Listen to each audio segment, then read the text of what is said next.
What makes a house a home? We've asked the people of Scotland to enter their houses into Scotland's Home of the Year.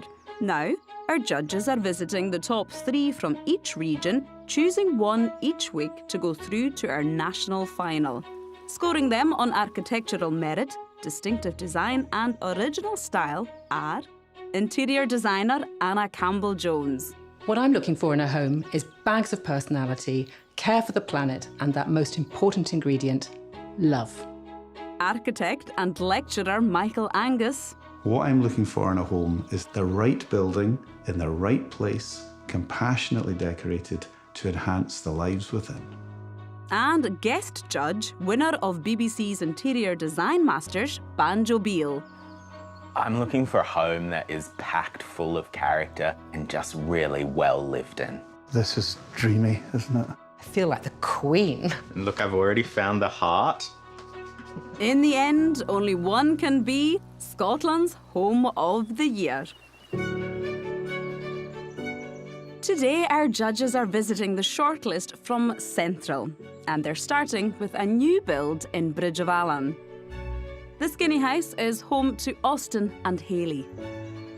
When this plot came up, it was such a unique opportunity. It was a bit of waste ground. The plot's only 4.5 metres wide, so we had so many restrictions. And the architect was actually my dad, and he helped to design the house around what we wanted. Every little nook and cranny, every space is just filled with exactly what we need. There's not a theme throughout the house. It is just a combination of things that represent us. A lot of times people say, oh, it's so narrow, it's not big enough, like how can the two of you live in it? But people get a surprise as soon as they come into the house exactly how big it is. On the ground level, there's a living room, kitchen, diner and bathroom built round 2 external courtyards. Upstairs are 2 ensuite bedrooms with an office space on the landing. This is without a doubt our favourite spot in the home. We love to just sit here and appreciate the courtyard and look back onto the rest of the house and see what we've created. Armed with only the basic facts about the property, the judges now get their first look at the Skinny House. The Skinny House. Oh, it's written on the ground. This is a nice drive. I love when people have the grass in between the pavers. I think that's really chic. I think it's always quite revealing when you see buildings using new stone, because you get an idea of what Victorian buildings or old buildings would have looked like. They would have looked that fresh. And you actually get to see that counterpoint between the new stone and the old stone because of these 2 beautiful walls that look like they were either side of a driveway, perhaps, really kind of funneling you towards that front door, which itself has got this kind of cheeks on either side. Kind of like you. Yeah. Excellent jawline. Yes. Beautiful lip at the front. And quite narrow. Yeah, everything I'm not. I think you should go first then, Banjo. If you Okay, can I'm get in, going we can all in. get in.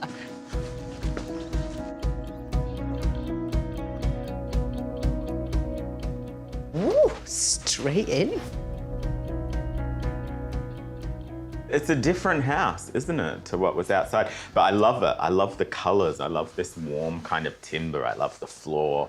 I love that hide. I think they've done some interesting little things in here. Check out that old washing machine that's been upcycled to a side table. Quite surprised, given the narrow plot, that they've taken a bite out of the middle to create a little courtyard. It's really beautiful. I'm loving this. It's a big thing in Japanese architecture because the plots are so small and they often do that thing of like pulling light down and carving little holes into the middle. Not traditional in Scotland, but why not?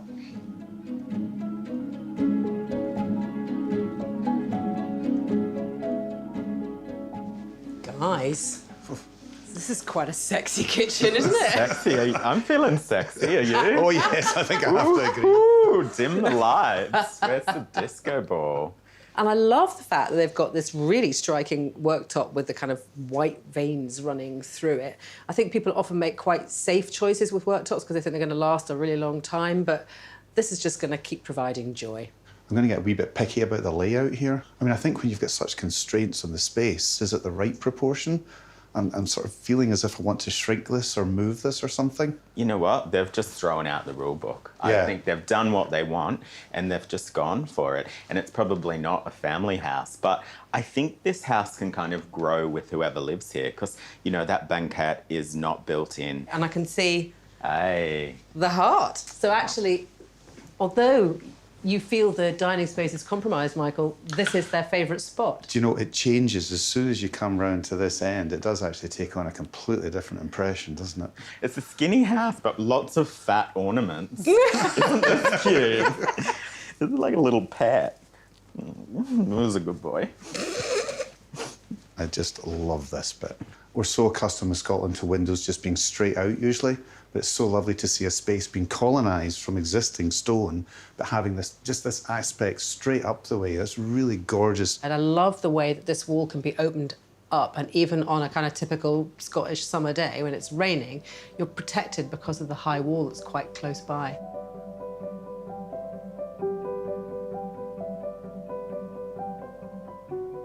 Oh, you're getting an amazing view from up here. Look at that. Oh, I love this. This is nice. No nudie runs to the bathroom, though. Isn't that just the most perfectly placed window to take advantage of that incredible greenery? Look at that. And from here, you can see into every single other room in the home. It's incredible. And so generous to give such a large space over to circulation. It means they can also use it as a home office. It's a lovely little place to sit and work.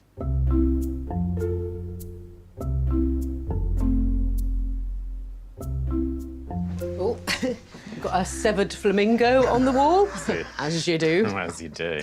I love this coral pink, though. It's a nice surprise. It does tone with the palette of the rest of the house, but it's a much bolder colour choice. It's speaking the same language, isn't it? It's just a nice pop of colour. I think you needed that. And this is another space in this home to get these kind of interesting views. And from here, I can see all the way down that this throw is really complementing the orange Eames chair that's right by the front door.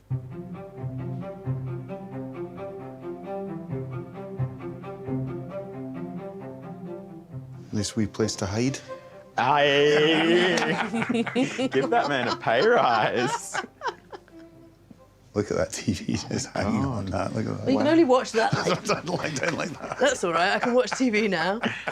I'm into it. This is like a hotel room, isn't it? It is like a hotel room. Very, very kind of perfect and soft and plush. We've got the obligatory chaise longue. We've got the pendant lights either side of the bed, ensuite that I saw on my way past, wardrobe. It's a compressed plan, but a very efficient one. I feel warm and there's a nice little vista out there. Well, that I think is lovely because I always think it's quite satisfying that you get to the end of the building, like that window we saw from the start, and then you get there at the end, a sort of conclusion to the whole building. So, how will the judges mark Skinny House? Banjo's score will be held back until the judges have seen all 3 homes, when their combined scores will be revealed. I think this home is a success story. Somebody has found what is essentially a utilitarian space and perhaps redundant for anything that they might consider to be valuable, and turned it into something of immeasurable value, a home to live in. The picky architect in me is maybe going to question the allocation of some of those spaces, but the principle of it, I think, is absolutely wonderful. I'm going to give this home a 9. You definitely get the sense that this home has been tailor-made in every way. Everything is perfectly chosen to fit in this very particular home. I think the central courtyard on the ground floor works really well to bring light into that lower level. I think it would still do the same job if it was a little bit smaller, and that would give more space to the kitchen. I'm going to give this home a 9. From the outside, I immediately love this home. Architecturally, I think it's superb. When it comes to the decoration, I might have made some different choices, but the house as a feeling, there's something really quite magical about it. I think I really liked the outdoor spaces that were integrated into the home. For me, that's how I want to live. That feels very Australian.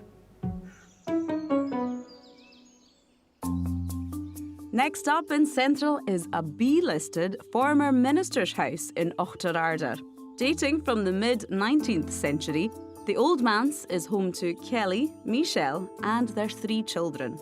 So 2 years ago, we first viewed the house and I instantly fell in love with it. My husband was looking for more a modern home and one that didn't need renovating, but there was no negotiations. We got a great architect that helped us keep all the original features while still being able to open up this nice family area that we were really craving here. My husband is not into the interiors. He really loves my style and my taste. I kind of know what he likes as well, so I created the snug room really for him so that he can just relax in the evening, close the door, watch a movie. You'll notice there's lots of like creatures and animals in lots of the prints, and I'm very much drawn to William Morris. Apparently you can get matching pajamas for my wallpaper in the bedroom, so never know. The ground floor features an open-plan kitchen and dining room, a formal sitting room and snug. Upstairs, the property has 5 bedrooms with 1 used as a study and 3 bathrooms, 2 en suite. So this is our favourite spot in the home. We get to enjoy the garden view. It's a very social spot because I can also cook and talk to people, so it's a really nice place.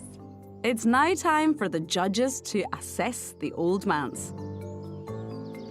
This is a wonderfully fine building, isn't it? Really kind of Italianesque kind of quality, isn't it? And why bother having windows when you could have a recess, which I think would have had statues in them?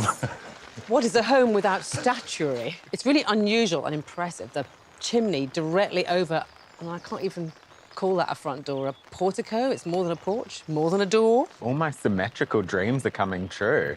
This is perfect. Everything's lined up, but I'm really excited to get inside and see what it's hiding. Shall we? Lead the way.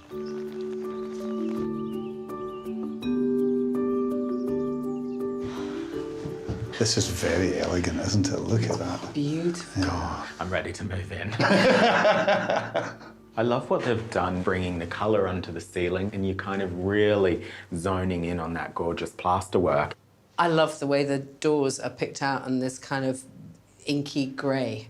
That's quite a contemporary colour, but used on this kind of woodwork. It's respectful of the building, but it's still, you still know what year we're in now.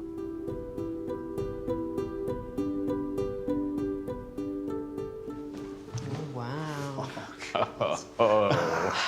This is just elegant, isn't it? Ooh la la. One word springs to mind. I mean, I'm almost a fan for knocking through, and this is a great example. Take that little bit of wall out, and suddenly you get a completely different proportion of room, a modern proportion, if you like. And the main thing, of course, is you suddenly get 2 wonderful windows just opening straight out to that wonderful garden. I think it's really clever, this mural of the countryside and trees, so that you're kind of wrapping all the way around and then you've got more of it out there. This is all about the natural textures for me. The peacock chairs, the beautiful Scandinavian chairs, a jute rug. The one thing that's confusing me is that chandelier. But if you can't have a bit of a blingy moment in an otherwise natural, calm space, I mean... I think you need to let them off the hook. I'm gonna. I found the heart, guys. Aye, there she is. If I had a window seat, it would always be where I would put the heart, particularly in buildings like this when you have these thick walls. It's so easy to do, and it's just such a lovely place to sit. This is country kitchen goals, isn't it? We've got a double Belfast sink, we've got a beautiful range cooker in probably a bespoke, smoky, bluey grey. They have committed to the colour scheme in this house. I am thinking, though, is there not much storage? But I'm clutching at straws. I don't care about storage. No, you just declutter. Ooh, that's a party space. This is my dream. Oh. I have just always wanted a cinema room. I think this is the perfect arrangement for this. L-shaped, basically, the fire to the left, and all eyes concentrated on the main event. I mean, this is a really fun, informal room, isn't it? You've got a gigantic TV, disco ball, fun pictures on the wall, a gin bar. It's definitely a place to just kick back and relax. You don't know this about me, but my favourite hobby is laying down, so this room is working for me. I mean, that TV is at the perfect height, the colour's right. I mean, pass me a drink, Anna. I'm settling in for the night. Beautiful, sinuous handrail. Oh, curvy. Well, thank you.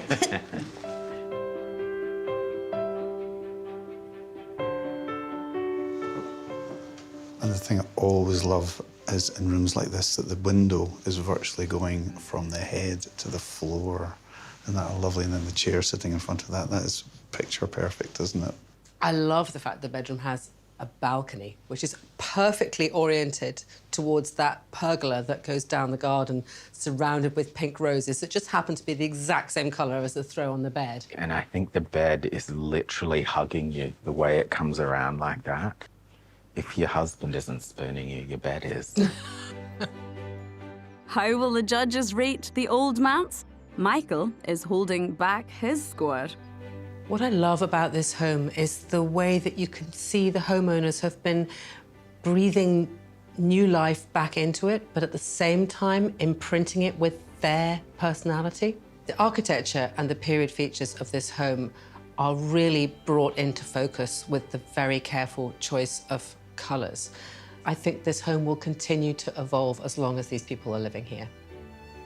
I'm going to give this home a 10. I love this home the minute I walked up to the front door. It's grand, but it's down to earth. I love all of the natural materials. I think for me, the kitchen diner is the most successful part of the house. This really feels like a healthy, happy home. I think a lot of care and love has gone into every little detail, and it shows. If I could change one thing, it would be replacing the owners with myself. I'm giving this house a 10. It's interesting that a building of this age would have had rituals and ways of living that no longer apply. And what's lovely about what the homeowners have done here is they've retained that respect to the way that the building would have been used, but they've modernised it in a way that is comfortable and suitable to them. The decor for me is not my decor. I think I would have thrown a bit more colour, a bit more vibrancy perhaps, but yes, I would definitely have knocked a few more holes in the walls. The building can take it. The final home in Central is a traditional cottage in Dunblane. Dating from 1784, Daisy Cottage is home to Laura, David and their 3 cats, Bibi, Belle and Patchy. The property has been in the family for a very long time. We moved in here just temporarily, and I don't know how it happened, but within a couple of weeks, we just fell in love with it. So we decided, we'd just thought, right, let's bite the bullet and we'll extend it. My parents lived here. I mean, my dad was disabled, and we designed it having learned so much about coping with a disability with my parents. When we redid the house, we made sure there was no trip hazards. There's no steps anywhere. The whole of the lower part of the garden is accessible to anyone in a wheelchair. The ensuite bathroom's a wet room. That was the thinking. That paint, hence the studio really is a studio, and it will never be tidy. There'll always be splats on the floor and mess. That's why I've got the little Louvre gallery. That's where I hang work. Most people don't use the loo as an art gallery, and I do. My mum and dad would be so proud, because I think we've done a really good job of upgrading and bringing an old and really tired house back to life. Give it another couple of 100 years, I hope. All on one level, the cottage includes a living room, 2 bedrooms, both with ensuite, a library cum study, and Laura's art studio. The modern extension houses a large kitchen diner, a small bathroom, the Louvre, and a utility room that looks out over the terraced back garden. This is our favourite spot in the home. It's where everybody socialises, and it's just such a great space for entertaining family and friends. So, what will the judges make of Daisy Cottage? Oh, that's the quintessential cute cottage, isn't it? Adorable, isn't it? I'm just missing a cute little duck running across the garden. It's got everything. It's got roses, it's got foxgloves, lavender. Yeah, I know, I mean, you're getting all excited about the plants, but I think it's the slates I'm getting really excited about. I mean, look at that patina. Typical. Typical. Should we go and have a look inside? Yes, for sure.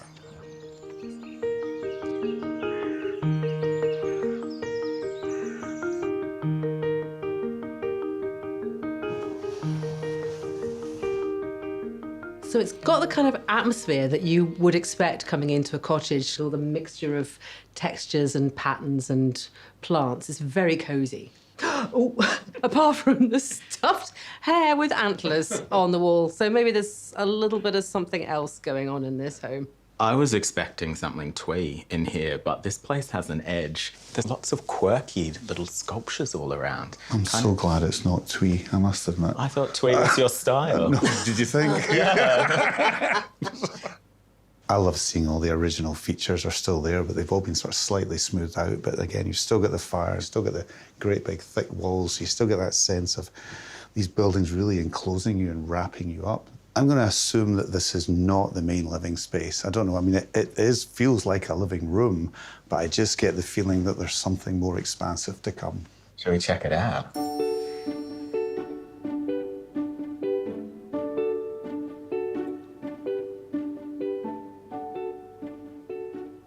Quite a different feel in here, isn't it? It's completely different proportions, much bigger, much airier. But the lovely thing, I think, is they've kept the sort of the proportions of windows, so that could have been a big sheet of glass. So there's that link of the old and the new. Hey. Oh. Heart. This is a favourite spot.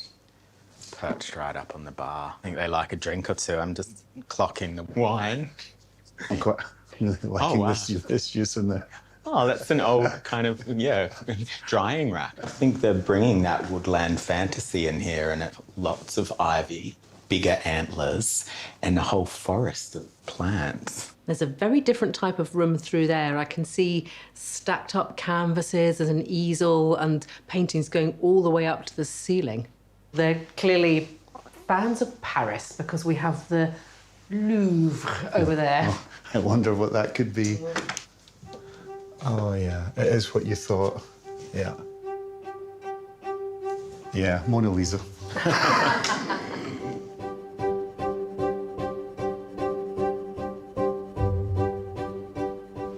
You wouldn't expect to see a bedroom That's like off the kitchen. all-suite kitchen. Ensuite kitchen. Really handy for your morning cuppa. I'm noticing everything has a place and a purpose. Their storage is on point. I think it's pretty good. And that bed is made perfectly. That's professional. They've got the steamer out. Look at that. It is very brought together, isn't it, this room? You've got the colours in the embroidered cushions on the bed are picked out in the matching pair of paintings on the wall, kind of coalescing into a kind of scheme here. Yeah. Albeit like 50 Shades of Beige, but it works. And there's something around the corner here as well. Oh my goodness, there's a whole other dressing room in here with quite a lot of hats. Mad Hatter.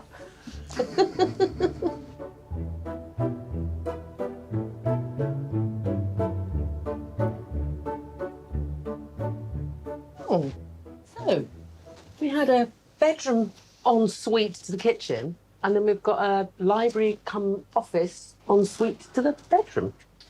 Every house needs a library. This is a lovely, cosy, quiet room. Like, I could imagine coming in here in my jammies and just kind of curling up with a book. I mean, I noticed there were lots of landscapes throughout the home, and suddenly we come into this much more intimate room, and we've got all these beautiful portraits on the wall, which I'm assuming is family. Every piece of furniture of this home seems to have been designed to fit exactly in the space, or vice versa, but they're never going to get it out, are they? It's a home for life. And why would you leave? You've got everything. You've got a bar, you've got a library, you roll out of bed to the fridge. I mean, is this the dream house?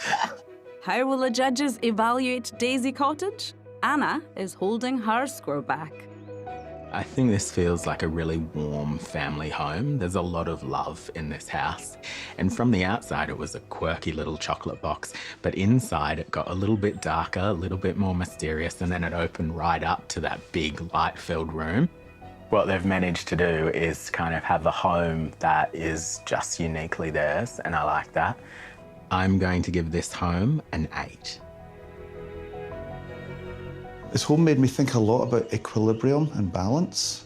It had that interesting thing about the old building being much more compact and contained and the extension being much more generous. So there was this lovely idea of those two things sort of sitting in a nice harmony together. The thing that I was drawn to was those curious moments in the home, those bits that were not quite of the norm. And I was really wishing, I suppose, for more of that, to be taken more into that otherworldliness that those things were hinting at. I'm going to give this home an 8. What I find really appealing about this home is the way that it brings together the interests of the people that live here. From the outside, it was a very, very traditional cottage. But then when you came inside, there's this eclectic collection of artwork and textures and furniture pieces, and you definitely get a sense that the people that live here are less than conventional.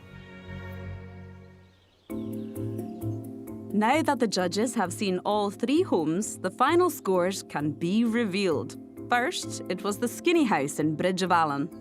It was like this lovely elongated home. It was very compact, but it had these really long views. It was incredibly interesting. I've not seen something quite like it. I thought it was adorable. I gave it a 9. And Michael, you also gave it a 9. Banjo, what did you think? Well, I absolutely adored the inside-outside living in this house, and I think for a small house, it packed a lot of punch. So I'm giving the Skinny House a big fat 8. Wow. So the Skinny House gets 26. Next up, the Old Manse in Ochterarder. This beautiful, tranquil, sandstone period home. Banjo, you gave it a 10. I thought it was absolutely gorgeous. I gave it a 10 as well. How about you, Michael? Well, I mean, I'm very lucky, of course, because I got a lovely building to start with. The decor may not have been everything I would have done, but I think the subtle things that they did in the home, the subtle changes to the doors, the way they emphasised the building back to the garden and opened certain rooms up, I thought the whole thing was just wonderful. So I also gave it a 10. Oh. So that gives the manse a 30. That's pretty impressive. Yeah, this is going to be the score to beat. And finally, Daisy Cottage in Dunblane. This cute little picture-perfect place. Michael, you gave it an 8. And Banjo, you also gave it an 8. I thought it was really, really adorable. And actually, the outside was super traditional. You didn't expect what you were getting inside, all the kind of crazy artwork and the eclectic stuff. I also gave it an 8, which gives Daisy Cottage 24. So that means the finalist for the Central region is the Manse. Oh, that is a wonderful addition to the final, isn't it? I think that's a very worthy winner, and I can't wait to see it in the final. The Old Manse wins in Central and is one step closer to being Scotland's Home of the Year. Next week, Oh, it's a bit swingy. the judges are in the south You're a swinger, baby. as the search continues for Scotland's Home of the Year.